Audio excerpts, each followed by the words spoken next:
অনেক বছর পরে এখানে বেশ কিছু মানুষ আজকে এসেছিলেন। স্টুডিওর মধ্যে একটা মহরত হচ্ছে।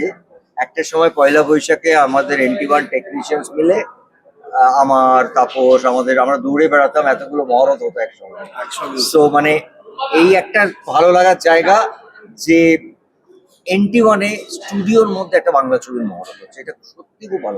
অভিমান এমন একটা সুন্দর ফিলিংস, সেটা ভীষণ কাছের মানুষের সাথেই হয়, বা কাছের কোনো যারা ভীষণ পার্সোনাল সেই জায়গা থেকে হয়। সো এনটি1 স্টুডিও আমাদের জীবনে এতটাই ইম্পর্টেন্ট একটা গুরুত্বপূর্ণ জায়গা মানে বিলং করে। সেখানে অভিমান, রাগ, ভালোবাসা, খুশি সব রকমের মানে বিমানটা তখনই ফিলিংস, হয় যখন ভালোবাসা থাকে। সবাই মিলে এটা কালেকটিভ আর্ট। Collective art. এটা আইডি, আমি, বুম্বাদা, না ওর নয়, বুম্বাদা, আইডি, আমার ইমোশনাল হওয়াটা কাজ ছিল। এই নামটা বুম্বাদা দেব, এবং সেইখানে দাঁড়িয়ে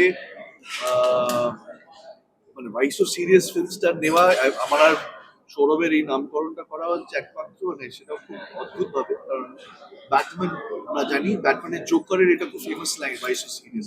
তো আমরা দুজনেই জোকারের খুব বড় fan. That was a reason এটার নাম দেওয়া। বাই ডিফল্ট আমাদের প্রথম ছবির নাম অভিমান হয়ে গেছে, কিন্তু অভিমানটা কিন্তু আনন্দের অভিমান, এটা আমার মনে হয়।